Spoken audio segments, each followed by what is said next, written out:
नमस्कार, मैं अविनाश रंजन गुप्ता आप सभी का अपने चैनल पर हार्दिक अभिनंदन करता हूं। आज के इस वीडियो में हम अध्ययन करने वाले हैं राष्ट्रभाषा आंदोलन से संबंधित धार्मिक और सामाजिक संस्थाओं के बारे में। यहाँ राष्ट्रभाषा कहने का अर्थ हुआ हिंदी भाषा, लेकिन आपकी जानकारी के लिए मैं ये बता देना उचित समझता हूँ कि संवैधानिक दृष्टि से, कॉन्स्टिट्यूशनल पॉइंट ऑफ व्यू से हिंदी भारत की राष्ट्रभाषा नहीं है, बल्कि हिंदी भारत की राजभाषा है। लेकिन फिर भी आज़ादी से पहले बिफोर इंडिपेंडेंस और आज़ादी के बाद आफ्टर इंडिपेंडेंस बहुत सारी धार्मिक और सामाजिक संस्थाएं ऐसी थी और हैं जिन्होंने हिंदी के उत्तरोत्तर विकास के लिए, अत्यधिक विकास के लिए तरह तरह के कार्य किए और वो सभी कार्य हिंदी भाषा में करते थे ताकि हिंदी भाषा का प्रचार अति उत्तम तरीके से होता रहे। इस श्रेणी में सबसे पहले आता है ब्रह्म समाज। ब्रह्म समाज की स्थापना 1828 ईस्वी में हुई। इसके संस्थापक का नाम था राजा राम मोहन राय और ये इसका मुख्यालय कलकत्ता में था। आपको मैं बता दूं, राजा राम मोहन राय बांग्ला भाषी थे, लेकिन फिर भी इन्होंने ये महसूस किया कि अगर भारत की पवित्र भूमि में ज्ञान बांटना है, लोगों में मानवता का समावेश करना है, तो एक ऐसी भाषा को ही माध्यम बनाना पड़ेगा जिसके बोलने वालों, समझने वालों, लिखने वालों, पढ़ने वालों की संख्या सबसे ज्यादा हो, और हिंदी एक ऐसी ही भाषा है। हालांकि 1866 ईस्वी के आसपास ब्रह्म समाज का विभाजन हो गया, क्योंकि उस समय इसके जो मेंबर थे केशव चंद्र सेन, उन्होंने धार्मिक ग्रंथों के आधार पर नीति नियमों का निर्धारण करने से मना कर दिया। उन्हें ये लगता था कि अगर समाज को आधुनिकता की ओर लेकर जाना है तो हमें रूढ़िवादिता से मुक्त होना पड़ेगा। इसके बाद आता है प्रार्थना समाज। प्रार्थना समाज का मूल उद्देश्य था एकेश्वरवाद को प्रश्रय देना, अर्थात गॉड इज वन, इसको प्रश्रय देना और रूढ़िवादी चिंताधारा से मुक्ति प्राप्त करना। ये इसका मेन उद्देश्य था और ये हिंदी भाषा में करते थे। इनके संस्थापक का नाम है आत्मारंग पांडुरंग। इसकी स्थापना 1867 ईस्वी में बंबई में हुई। और आपको मैं बता दूं, ये प्रार्थना समाज एक ऐसा समाज है जहां पर लोगों की मानसिकता को प्यूरिफाई किया जाता है और इसका मुख्यालय बंबई पुणे में है। लेकिन फिर भी मराठी भाषा में इन्होंने अपने विचारों का प्रचार न करके हिंदी भाषा के माध्यम से अपने विचारों को प्रमोट करना शुरू किया। अब हम लोग आते हैं आर्य समाज पर। आर्य समाज से हम सभी भली भांति परिचित है। मैं कुछ ज्यादा ही परिचित हूँ, क्योंकि आर्य समाज के नियमों को मानने वाले स्कूल में ही मैं कार्यरत हूँ, DAV public school. Okay. Arya Samaj के संस्थापक हैं स्वामी दयानंद सरस्वती और आर्य समाज को अंग्रेजी में सोसाइटी ऑफ नोबल्स भी कहा जाता है। इसके संस्थापक स्वामी दयानंद सरस्वती जी का मानना था कि हम लोगों को अगर अपनी संस्कृति को बचाना है तो हमें वेदों की तरफ लौटना पड़ेगा, गो बैक टू वेदास। और देखिए, इन्होंने आर्य समाज की स्थापना तो 1875 में कर दी। इसका मुख्यालय भी बंबई में था और ये खुद गुजराती भाषी थे, लेकिन फिर भी इन्होंने अपनी पुस्तक सत्यार्थ प्रकाश हिंदी भाषा में लिखी, क्योंकि इनका भी ये दृढ़ विश्वास था कि अगर विचारों को जन जन तक पहुंचाना है तो हिंदी भाषा ही एकमात्र सशक्त माध्यम है।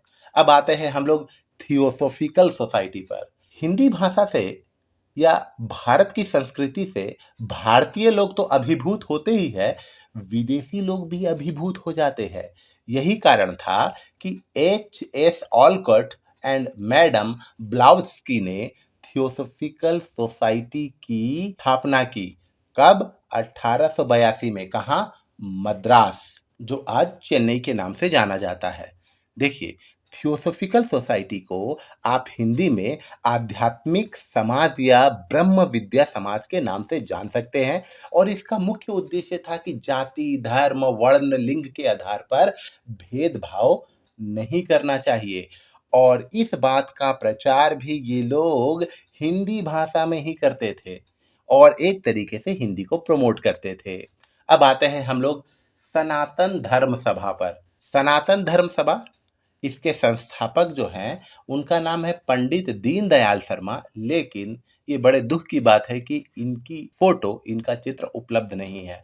इस संस्था की स्थापना 1895 में वाराणसी में हुई। यहाँ पर आपके लिए एक चीज जानना बहुत जरूरी है कि वास्तव में ये सनातन होता क्या है। देखिए, पहले जो शक्ति के उपासक थे उन्हें शाक्त कहते थे, जो शिव के उपासक थे उन्हें शैव कहते थे, और जो विष्णु के उपासक थे उन्हें वैष्णव कहते थे। ये तीनों सेक्ट, ये तीनों कल्ट के लोग आपस में मतभेद रखते थे। क्या मतभेद? अपने को श्रेष्ठ मानते थे और दूसरों को तुच्छ मानते थे। तो बहुत सारे साधु संतों ने देखा कि हिंदू संप्रदाय में ही बहुत सारे विभाजन हो रहे हैं, इसीलिए उन्होंने ये शिक्षा देनी शुरू की कि शक्ति, शिव, विष्णु ये एक दूसरे के समर्थक है और एक दूसरे के भक्त हैं। अर्थात जब ये एक दूसरे के साथ बड़े ही अच्छे संबंध स्थापित कर चुके हैं, तो उनके फॉलोअर्स, उनके अनुयायी आपस में ही झगड़ा क्यों कर रहे? सब मिलजुल कर रहे।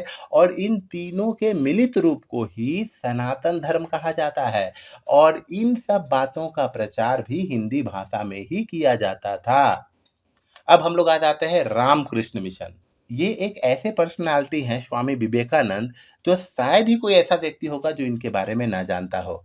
और आज तक के इतिहास में स्वामी विवेकानंद जी ही एकमात्र ऐसे व्यक्ति हैं जिनके खिलाफ कभी भी कोई भी नेगेटिव कमेंट्स नहीं आया। रामकृष्ण मिशन के जो संस्थापक है स्वामी विवेकानंद, इसकी स्थापना 1897 में बेलूर में हुई, जो वेस्ट बंगाल में है, पश्चिम बंगाल में है। और इसका उद्देश्य ये था कि भारत के ऋषि मुनियों के पास अथाह ज्ञान की राशि है, और उस ज्ञान को प्रॉपर चैनल के माध्यम से आम जन तक पहुंचाया जाए, और इसलिए इस मिशन की स्थापना की गई। और बांग्ला भाषी होते हुए भी इन्होंने हिंदी भाषा को माध्यम बनाया कि साधु संतों की वाणी को, उनके ज्ञान को आम जनता तक पहुंचाया जाए। इसके बाद आ जाते हैं हम लोग नागरी प्रचारणी सभा। अभी तक हम लोगों ने जितने भी पढ़े, धार्मिक संस्थाएं थी जो हिंदी के माध्यम से धर्म का प्रचार करती थी, विचारों का प्रचार करती थी। अब आ जाते हैं हम लोग सामाजिक संस्थाओं पर, जिसका मूल उद्देश्य ही है हिंदी को प्रमोट करना। इसमें सबसे टॉप में आता है नागरी प्रचारणी सभा। और देखिए, इसके संस्थापक 3 लोग हैं, श्याम सुंदर दास, राम नारायण मिश्र और शिव कुमार सिंह। श्याम सुंदर दास और राम नारायण मिश्र की फोटो उपलब्ध है, लेकिन शिव कुमार सिंह जी की फोटो उपलब्ध नहीं है। इसकी स्थापना 1893 में हुई और इसका मुख्यालय काशी में है। और इसका एकमात्र उद्देश्य है हिंदी को बढ़ावा देना और हिंदी के साहित्य को बढ़ावा देना। इसके बाद आते हैं हम लोग हिंदी साहित्य सम्मेलन पर। देखिए, हिंदी साहित्य सम्मेलन के संस्थापक कौन है ये तो नहीं पता, लेकिन इसके प्रथम सभापति है मदन मोहन मालवीय जी। इसकी स्थापना 1910 में प्रयाग में हुई, जो अब प्रयागराज या इलाहाबाद के नाम से जाना जाता है। और इसका उद्देश्य है कि ये हिंदी को अंतर्राष्ट्रीय स्तर तक प्रमोट करे। और इस संस्था द्वारा जो सर्वोच्च उपाधि दी जाती है वो है साहित्य वाचस्पति पुरस्कार।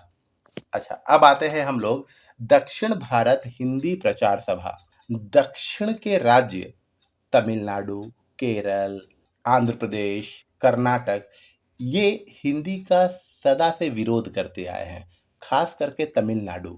इनकी समस्या को समझते हुए महात्मा गांधी ने दक्षिण भारत हिंदी प्रचार सभा की स्थापना की 1918 में। कहाँ? मद्रास में, जो आज चेन्नई के नाम से जाना जाता है।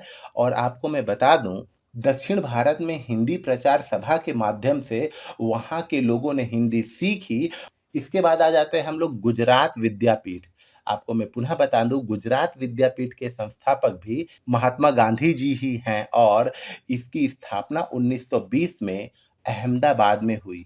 और आपको ये भी जान लेना चाहिए कि गुजरात विद्यापीठ की स्थापना इस उद्देश्य से की गई ताकि हम लोग अंग्रेजी भाषा के प्रभाव से मुक्त हो सके, अंग्रेजी संस्कृति से मुक्त हो सके, भारतीय संस्कृति और भारतीय भाषाओं का अध्ययन करके हम अपने आप को गौरवान्वित महसूस करा सके। इसके बाद आते हैं हम लोग हिंदुस्तानी एकेडमी, इससे पहले हम लोग आ जाते हैं हिंदुस्तानी भाषा पर। देखिए, पहले एक हिंदुस्तानी या हिंदोस्तानी एक भाषा चलती थी, जिसमें हिंदी और उर्दू दोनों के शब्दों का समावेश रहता था। तो हिंदी और उर्दू दोनों के शब्दों के समावेश से जो भाषा बनी वो हुई हिंदुस्तानी, और ये एकेडमी जो है वो उस भाषा को बढ़ावा देने के उद्देश्य से बनाई गई थी। इसके संस्थापक का नाम तो विदित नहीं है, लेकिन इस एकेडमी का उद्घाटन उस समय के प्रांतीय गवर्नर सर विलियम मॉरिस के द्वारा 1927 में इलाहाबाद में किया गया था, जो आज प्रयागराज के नाम से जाना जाता है। अब हम लोग आ जाते हैं अगली संस्था पर, हिंदी विद्यापीठ। हिंदी विद्यापीठ जो है वो गौरी शंकर डालमिया के अथक प्रयासों के परिणाम स्वरूप अपने अस्तित्व में आया। इसकी स्थापना 1929 में हुई और इसका मुख्यालय देवघर है। देवघर कहने का मतलब है वैद्यनाथ धाम की पावन भूमि, देवघर। ये झारखंड में आता है। राष्ट्रभाषा प्रचार समिति, ये आप देख सकते हैं, राष्ट्रभाषा प्रचार समिति वर्धा अर्थात महाराष्ट्र, और इसकी स्थापना 1936 में हुई। इसका मुख्यालय वर्धा महाराष्ट्र में है और इसके संस्थापक मिलित रूप से हैं महात्मा गांधी और राजर्षि टंडन। देखिए, महात्मा गांधी का चित्र तो हम लोगों ने देखा ही है, राजर्षि टंडन को देख लीजिए आप। इन्हीं के अथक प्रयासों से राष्ट्रभाषा प्रचार समिति का गठन हुआ था। अब आते हैं अगले, महाराष्ट्र राष्ट्रभाषा सभा। देखिए, महाराष्ट्र राष्ट्रभाषा सभा समिति जो है, इसके संस्थापक आप ये मानकर चलिए कि महाराष्ट्र सरकार ही है। इसकी स्थापना 1937 में हुई और इसका मुख्यालय पुणे में है। ये भी अपने अथक प्रयासों से हिंदी को प्रमोट करने में लगा रहता है। इसके बाद आते हैं बम्बई हिंदी विद्यापीठ। ये देख लीजिए, बम्बई हिंदी विद्यापीठ, और इसके संस्थापक है राज बहादुर सिंह ठाकुर और डॉक्टर मोती चंद्र। दुर्भाग्यवश इनके छायाचित्र उपलब्ध नहीं हैं। इसकी स्थापना 1938 में हुई और इसका मुख्यालय बम्बई है। और बम्बई अर्थात महाराष्ट्र में मराठी भाषा को प्रश्रय देने के साथ साथ बम्बई हिंदी विद्यापीठ हिंदी को प्रमोट कर रहा है। अब आते हैं हम लोग असम राष्ट्रभाषा प्रचार समिति। इसके संस्थापक असम सरकार ही है। इसकी स्थापना 1938 और इसका मुख्यालय गुवाहाटी है।